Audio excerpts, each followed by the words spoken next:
Oh, the build checks out. Hello, everyone. My name is SwingPoynt, and welcome to Back 4 Blood. This is the new game from the folks that did Left 4 Dead.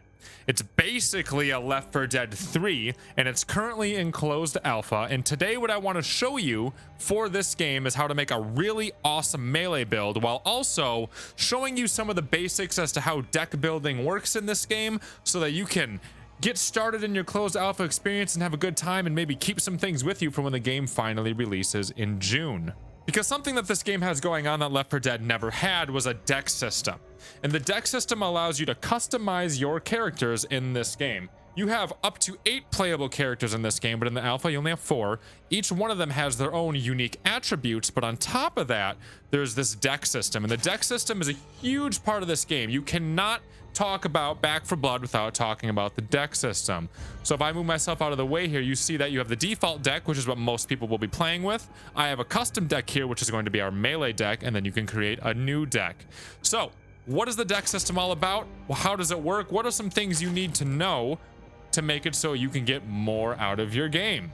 So let's take a look at the default deck. What you see here right away is that you can have a loadout card and drawn cards, and then you see a bunch of different categories here, okay? First off, your loadout card is a card that you have no matter what. And that's a big deal. It does not have to be, oh, I just start with an AK-47. It can be any of these cards. And there are 4 different categories, and you can see them up top here. You will see Reflex as a category in the top left. You'll see Discipline, you'll see Brawn, and you'll see Fortune. And each one of them kind of correlates with their respective word. So for example, you can see that Combat Knife here is selected, and you can tell it's selected because it's grayed out, and it's also in the list over here. You can either click it over here, you can click it over here to unselect it, and then it comes back to full transparency, and then you can put whatever card you want in here. So let's say we click this, who cares? This isn't the point of the video, this deck here. It's going to be the other deck that I show you. Some things to know about this deck building process, though, is that you can pick as many as you want from each category. So if I go ahead and reset the deck, let's just click out of everything here, who cares, it's all gone. And then I go full discipline, boom, boom, boom, boom, boom, boom, boom. You can have a full discipline deck, you know, assuming you have enough cards to fill it up. Ta-da. It does not matter how many of each category you pick, but what does matter is that you need to have at least 15 cards. Reason why that matters is because there's some cards that you would really like to have boost your abilities in game, and if you had a deck that had less than 15, you could guarantee those would show up, because the way that this works is, again, there's loadout cards and drawn cards. Your loadout cards, which currently in the alpha you only get 1 of them, is a guaranteed pick. No matter what, you're getting that thing, which is awesome.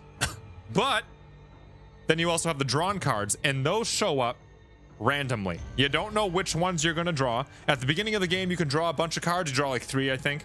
And then each area you draw an additional card. And then also, if everybody in your team dies, you go back to a checkpoint, you can also draw an additional card. But you don't get to pick which cards show up. You only get to pick what card you want out of the cards that show up. So it'll show you like 3 cards to pick from, you can pick 1, and then it'll shuffle the deck, and it'll give you 3 cards to pick from, you can pick 1, and then you shuffle the deck. So you don't know what's going to show up. That's why having 15 cards is important. You can't have less than 15 cards, even if you want to have less than 15 cards. And now when you start looking at what all these different cards can do, you start seeing that there's a lot of different things going on.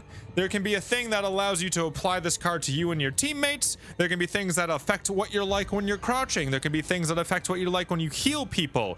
There can be stats and talents and a loadout feature. So it'll say loadout here. That means you're going to start with this gun. Talent means typically that you have to do something to make it work. So if, for example, here I have Caretaker underneath my face here. Caretaker means that when you're healing a teammate, it also heals you for 100% of the same amount healed. So you have to actively be doing something. And then there's other things called stats. And stats are basically just passive abilities or passive features that you have on your character. And then the final one here I would say is loot, and that makes it so that you are more likely to find things. That's what I've noticed here. So in this particular one for Copper Scavenger, this means that you can sense nearby copper, more copper piles spawn, which is a really big deal because economy is always a big deal in video games. But this in particular makes it so everybody on your team benefits, because when you pick up copper, it's like a currency that you use to buy more weapons. Everybody benefits from the copper you pick up. You don't got to worry, well, did my team make it enough copper? Doesn't matter. One person picks it up, that means everybody benefits. So now let's talk about a melee build deck that I made that was really successful when we were streaming on twitch.tv/SwingPoynt. We stream there just about every single day. Links in the description. If you want to talk back for blood with me, or if you guys are looking to find games with other people, go ahead and check out those streams. Again, we stream just about every single day. I've covered tons of games. Resistance, Back for Blood now, Detroit Become Human, etc, etc, etc. I cover these games, we cover them in depth, we make you better at them, and we have a lot of fun doing it. So let's talk about a melee deck. Now, things to keep in mind, there's caveats here. This is day one. This is the alpha. Things are going to change. There's probably going to be more cards, there's going to be more people, there's going to be more creatures, there's going to be a lot more, and there's going to be a lot of changes, but the whole point of this video is to kind of teach you some basics and then get you in the mindset of what it is to build out a certain idea. We played a lot of Resistance, and that whole game was basically about cards and how you synergize. So if our goal is to go ahead and make it so that we can do a melee build in this game, then we need to focus our skills over here on melee, and some cards are more important than others. Melee in this game does not work the way it did in Left 4 Dead. It feels similar in a lot of ways, but it also feels very different in a lot of ways. So what that means is our loadout card that we pick has to really complement a melee playstyle. So the way the game currently works, you kind of get your butt beat when you're playing melee and you don't build out for it. You're going to get beat up real bad by these zombies because they do not hold back their punches. So since they don't hold back their punches and you're going to get punched, then you need to make it so that it's okay that you're getting punched. So we're going to run Triumph here. That's going to be our loadout card. We have this no matter what. That means we're not starting with a gun though, but you have melee healing you for 2 health per kill no matter what. And currently, if you go after a common zombie, you're very likely to go ahead and take it out in 1 hit. And I would recommend using some side sweeping weapons like the machete or the bat. And once we kind of get into the second element of this, or the additional element of this, which is the characters, they start with a bat. The one that we're going to pick, because again, each character has things that are innate about them, that are unique to them, that only that character has. So Holly, Hoffman, Walker, and Evangelo, is that his name? I think that's his name. So Holly's going to be our pick for melee, and you'll see why. But now let's go through some of the other cards here and talk about why we do what we do. That's always going to be the theme of these build videos. There's a reason why we do what we do. So to combo up on Triumph here, I have another card down here called Living on a Prayer. Kills while at critical health will recover 1 health. So you can go ahead and be like, oh, that makes sense. It's going to combo up with Triumph. That means that when you are in a critical state, you're going to heal for 3 health every single time you kill a zombie. And with some of these other cards in here, and if you're running a cleave weapon, you can take out multiple zombies at a time. Meaning that if you're really getting swarmed and you're not dealing with too many special zombies, you're going to be invincible. That's a big deal. You're going to be able to tank for your team. You're going to make it so they're better, and you're going to make it so you can't get taken down when you're running all of these skills here together, okay? So let's work from the top down here, and I'll just very quickly talk about why we do what we do. But those are the 2 main ones that are really important. So batter up. Increases melee damage, increases melee cleave power. If you want to be able to one-hit zombies, that's a big deal, especially on the cleaves. You're almost always going to one-hit a zombie, direct hit, but it's those side viewing zombies that you want to be able to kill more than 1 at a time. That's where the cleave power comes in. But again, drawn cards, you don't know what you're going to get. You really don't. You know you're getting Triumph, and that's the only thing you know. So you're going to have to like walk through these cards with me and then be like, maybe this one's more important than the others, because you don't know which ones you're going to get. Berserker, gain melee damage every single time you take out a zombie, gain melee speed, movement speed, etc, etc. So this one just lets you combo and go faster and faster and faster. Let's go on to Sunder here. Sunder causes creatures to take more damage for 5 seconds. I believe in my head that would mean that damage from all sources, which could be good for helping out your team. Let's go on to heavy attack here. Heavy attack is nice because what it does is it lets you charge forward if you hold down the mouse button. So let's say you're crouching and you hold down the mouse button, you're going to go woof, and you're going to move forward a little bit faster. It's not dramatic, but you're going to move forward a little bit faster, which can help you get the first hit on a zombie before it hits you, which is really important when you're trying to heal. Okay? You got to use this correctly. You got to be kind of preemptive in your strikes, because currently in the alpha, the zombies kind of got long, invisible arms that don't do what you think they're going to do. So make sure you hit them first, and heavy attack is really good for helping you to do that. On top of the fact it helps you do more damage, so that's cool. We have Dance All Day, and I don't know if I like Dance All Day yet, but it is pretty cool what it does. So it gives you more movement speed, and it also means that if you back up and go side to side, you don't get a movement penalty, but it disables your sprint. So if you're feeling risky, you can try this one, but this is kind of a lower priority card in my opinion. Honestly, you might even want to switch it out for something in the luck area here, the fortune area, maybe something that would be along the lines of an extra support card or an extra utility card. That way you can get more defibs and stuff like that, because you're going to have a ton of economy with this build because you're not really buying anything currently in the alpha that supports your melee weapon. So that just means you got tons of copper and credits to buy grenades, to buy healing, to buy utility things, so like toolkits. So you can help out your team a lot because you're gonna have so much economy.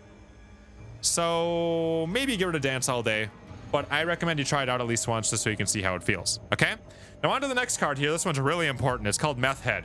This is one of the higher priority cards. I'm going to talk about higher priority cards as we go through this because some just feel more important than others. Heavy Attack's a high priority card, but so is Methhead. Methhead's a really high priority card because it makes you swing so fast, and your stamina does not go down very much while you are using this. It almost like doesn't go down while you're using this with melee attacks.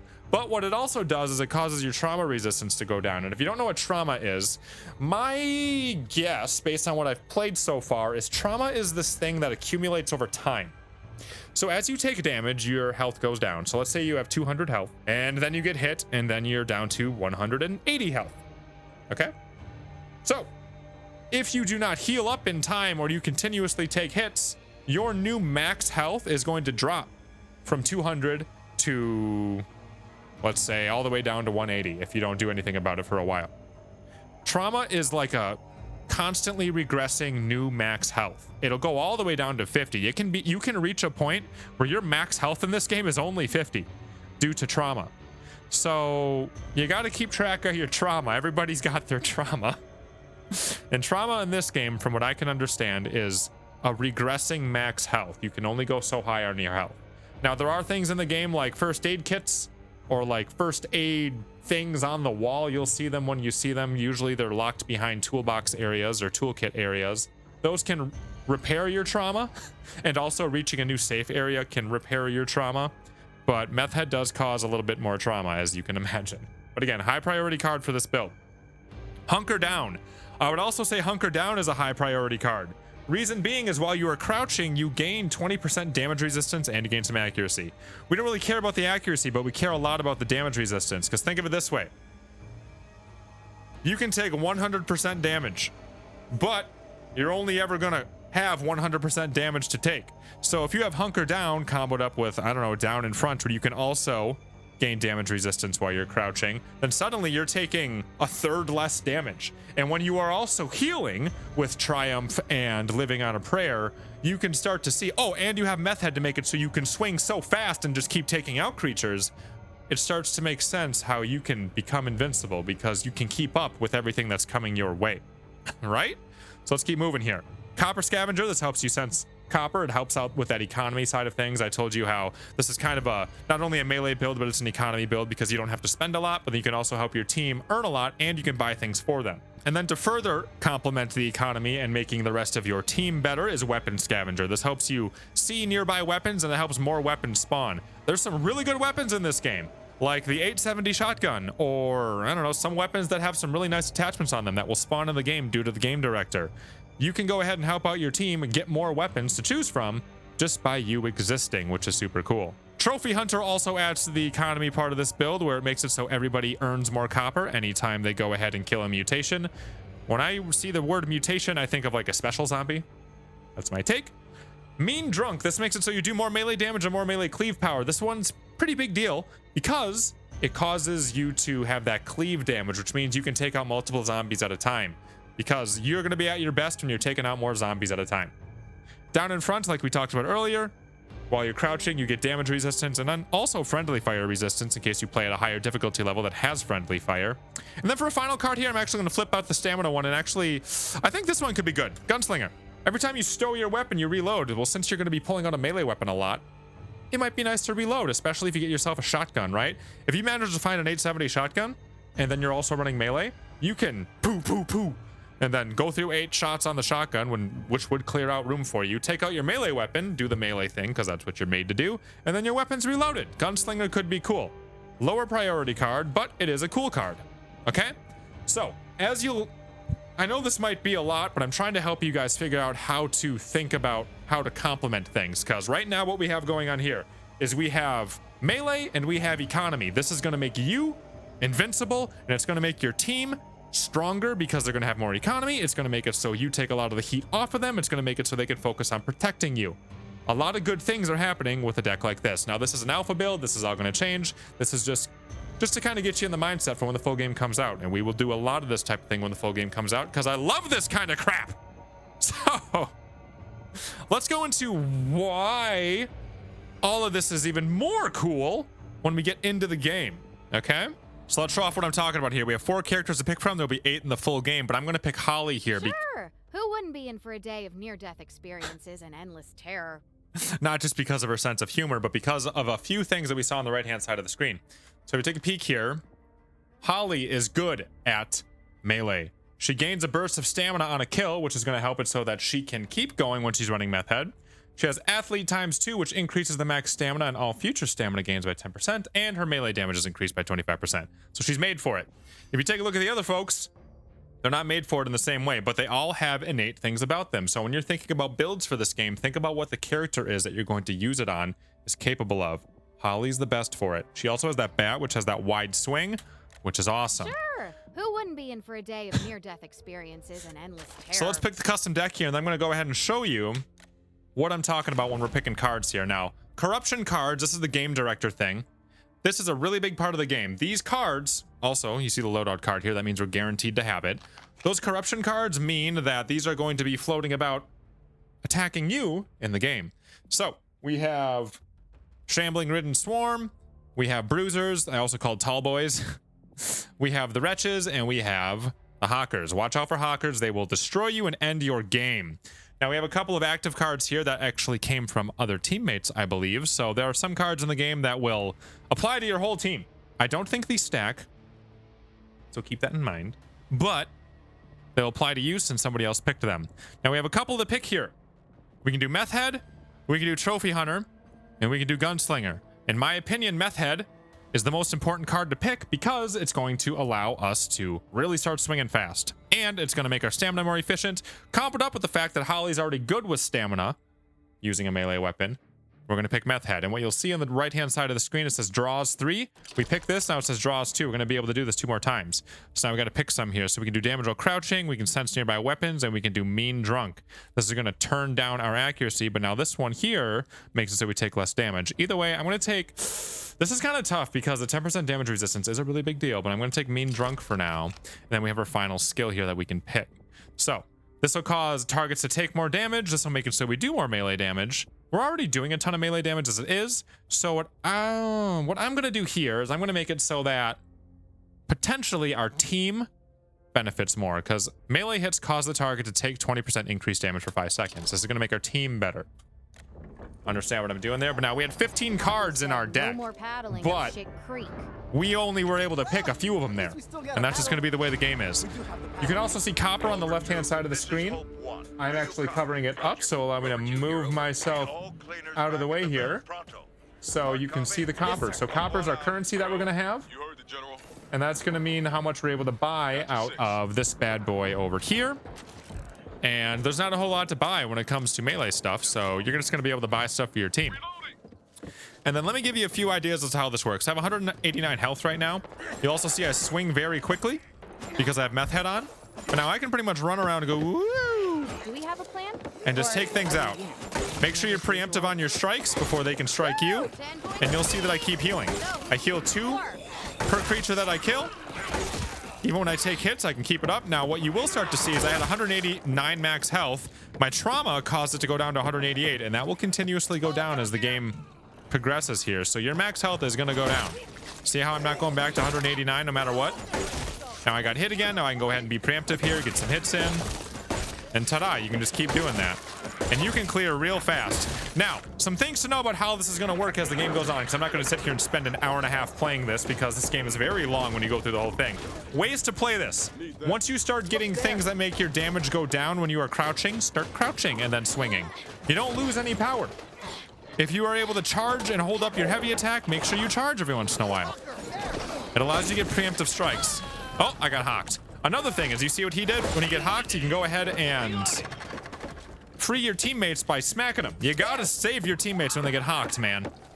So yeah, now you guys are kind of starting to get it. Also, other things that are really important in this game, make sure you mark. So go to that ping area of your keyboard controls and find one that works for you, and then start pinging things that are important. I'm not pinging anything important right now, but there's going to be times where things are important for you to ping. Now, in terms of trauma, take a look at the top left hand, or bottom right, oh my god, bottom left hand corner. You see that red bar? That's how much I can still heal up to.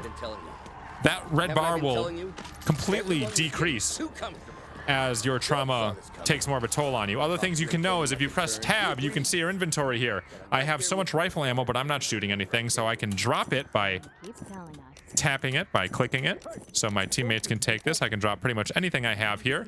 And you can also take a look at the active cards you currently have and the corruption cards that are going up against you. Things to know to make yourself better at this game. I know I'm covering a lot right now, but the game just came out, and I have a feeling that some of these things are going to be important for some of you guys. Now, to play this down here, I can crouch, and I can just take a beating, man. I can be the frontliner here. And you will only get better at being the frontliner as time goes on. Because you're only going to get more cards. And these common creatures aren't really going to get that much stronger either. Other things to know about this build is I don't recommend taking on special zombies with it. I would like to have a gun so that you can take on special zombies from a distance. Because let me tell you, a tall boy, he's going to wreck on you. You don't want to mess with a tall boy if you don't have to. But as you can see, my health didn't really go down there, and I just took out a ton of zombies. And it only gets better when you get more damage. It only gets better when you get the crouching skills that reduce damage. It only gets better, it only gets better, it only gets better.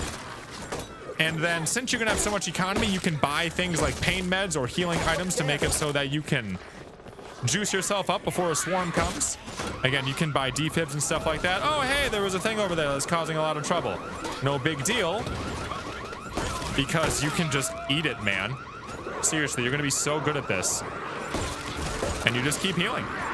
So that's gonna be how you play this. And it's incredibly strong, and it gets better as the game goes on because the swarms get bigger. And ideally, if you're taking out a bunch of swarms, the common zombies, then your other teammates can focus on the scary tall boys and the scary bloaters or wretches, whatever you want to call them. All right?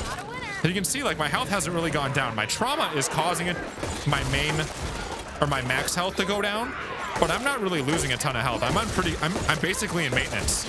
So this is a great way to play melee, and I don't even have all the cards yet. Okay?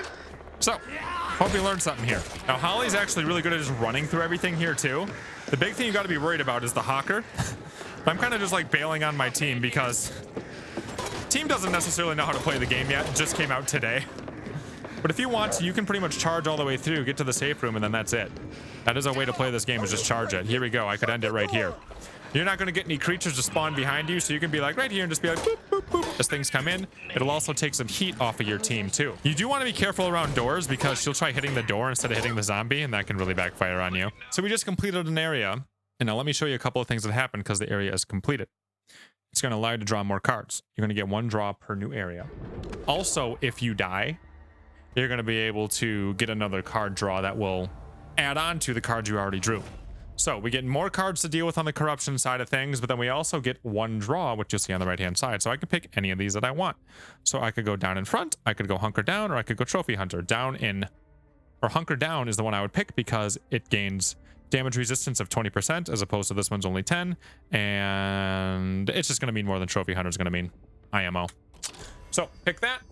Now you can start crouching and having a lot of damage resistance. You'll also see that our economy on the left-hand side of the screen is at 900, meaning that we can buy lots of stuff. What do we have? We currently have not a lot. So I'm going to go ahead and buy a defibrillator so I can heal up the team real fast if I need to. And then if I wanted to, I could go ahead and buy firecrackers to be a distraction, or a grenade, Molotov, really whatever I want. But point being is that it doesn't really matter because our economy's nuts. Or we could buy something for our teammates if we feel like they need it. So we got options here. We stream every single night, twitch.tv/SwingPoynt. Link is in the description. If you guys want to be a part of those streams, go ahead and click that link. Go ahead and follow. I'd love to see you guys there. Again, just about every single night is when we stream. If you have any topics that you'd like me to cover or build ideas, etc., let me know. There's a lot to do in this game, and this is only the alpha. It's only going to expand by a lot. We have a certain amount of cards. I bet you there's going to be more. We have a certain amount of creatures. I bet you there's going to be more. We only have one level. I bet you there's going to be more. There's going to be more characters. There's going to be a lot to take in. This game is going to be incredibly deep, and we're going to have a lot of fun with it. So if you want to be a part of that, make sure you're subbed so you can see more videos from me, not only on this game, but on other games as well. And then I will see you guys in the next video that we do around here.